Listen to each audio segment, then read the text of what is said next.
बहिणीनो भावानो बघा, ही माझं म्हणजे आमचं घर बघा. आज माझ्या जीवनात अडचण होईल असं वाटलं नव्हतं बघा. कसं आहे, कविताताईचं शेड पत्र्याचा शेड आहे आणि माझं असं चांगलं घर आहे असं काय काय जणांचं म्हणणं येतंय. पण ही आहे ना घर, ती पण माझ्या स्वतःच्या मालकीचं नाही हो, किंवा ह्यांचं पण नाही, त्यांच्या वडिलांचं घर आहे होती. मी बघा नांदायला आल्यापासून ह्याच घरात वावरती या. मग काय असेल ती कामं स्वयंपाक ही मी ह्याच घरात बनवते, राहतो आम्ही ह्या घरात. मग आता माझा तेच काय दोष आहे. मला म्हणजे सासरी आणल्यावर मग सासरी आल्यावर आता जिथं म्हणजे ठेवतेली राहायला सांगतील तिथंच मी राहणार ना. नवरा आहे शेवटी, तर मग मी इथंच राहणार. म्हणजे ह्यांनी आईवडिलांपाशी होतं बघा लग्नाच्या अगोदर. मग लग्न झाले पण त्यांच्याजवळच होतं. मग आमच्या जवळ त्यांचं आई वडील म्हणजे आमचे सासू सासरे असल्यामुळं आम्ही या घरात राहतो या. होय काय ग बसलाय. आता अनेक विचारायची लोक असते ती. आता आम्ही इथं ह्या घरात राहतोय, माझा जन्मच ह्या घरात झाला. माझ्या लग्नाच्या अगोदरपासून आम्ही सगळीच राहत होतो. पण आता लग्न जसं झाले प्रत्येकाची तशी वाहिली राहिली. मग आता आम्ही आई बापापाशी असल्यामुळं आम्हालाच ही घर भेटणार ना. राहतोय म्हणल्यावर चालवला. आपण कोणाला वाहिलं काढलंय का? भेटायचा विषय नाही व.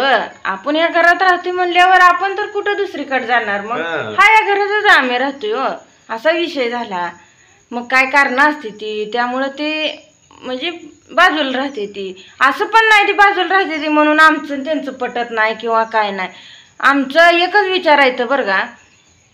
आता सवासणीचा कार्यक्रम, आम्हाला मायाकाचं दूध आहे बघा. मग सवासण्या घालावं लागते ती दुधाचा कार्यक्रम असतो. ज्या बहिणींच्या घरी दुधाचा कार्यक्रम सवासण्या असते त्या मायका आहे, त्यांना माहीत आहे बघा हा कार्यक्रम कसा असतो ती. मग ह्याच घरात सगळं केलं जातं बघा. आम्ही म्हणत नाही हे आमचंच फक्त आहे, ही सगळ्यांचं आहे हो. मग आता चालूला आम्ही इथं राहत असेल तर काय अडचण आहे सांगा बरं. कुठंतरी निवाऱ्याला आम्ही राहतोय हा प्रश्न आहे बघा. ह्यांनी म्हणलं तसं बघा, ही 4 भावंडा येते. मग ही तर ह्या घरातच लहानाची मोठी झाली ती, खेळली ती, बागडली ती. या घराचं काम सुद्धा ह्यांनी मिळून केलंय बघा.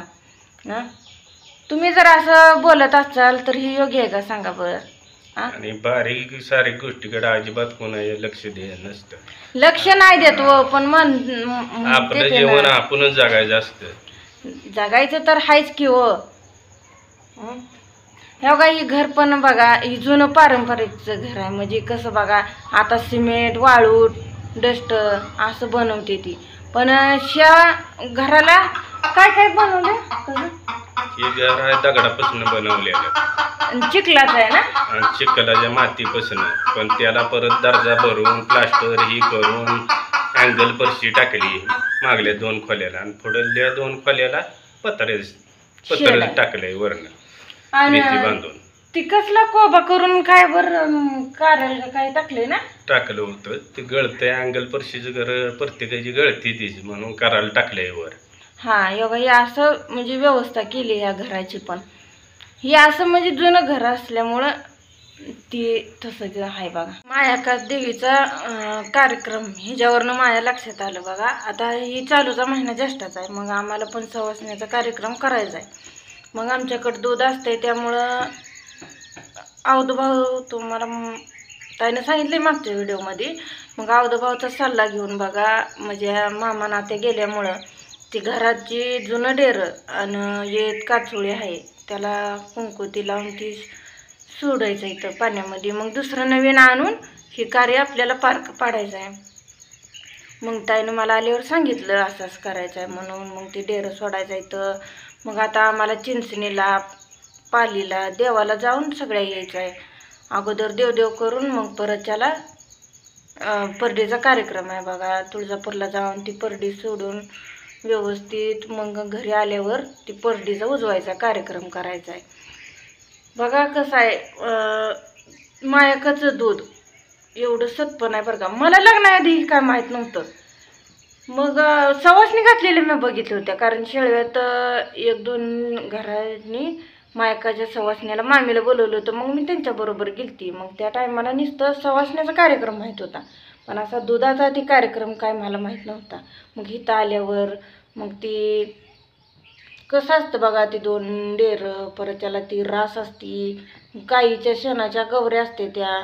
मग ती रास कशाची पण असते, कुठल्या पण धान्याची असते बरं का मित्रांनो. ज्वारी म्हणा, गहू म्हणा, परत त्याला ती मका म्हणा, त्याच्यावरती गाईच्या शेणाच्या बघा गवऱ्या, त्याच्यावरती डेरं ठेवते ती. मग ती धान्य असतं, नाचणी म्हणा, ती परत त्याला ती ज्वारी ती दळून वाल्या पडदन अजून ती दळावं लागतं. असा 3 दिवस कार्यक्रम असतो बघा ती सवासण्याचा. 1 दिवस तर पूर्ण जागरण असतं बघा. ती दूध जोपर्यंत शिजत नाही, त्या भांड्यातनं बाहेर पडत नाही तोपर्यंत ही म्हणजे मी पहिल्यांदा बघितल्यावरच बघा म्हणजे मला कसं वाटलं बघा, हे कसं होत असेल. मला सुद्धा उत्सुकता लागली होती, कारण न जाळाचं दूध कसं होतं येतं मला पण बघायचं होतं बघा. मी बघितलं पण ती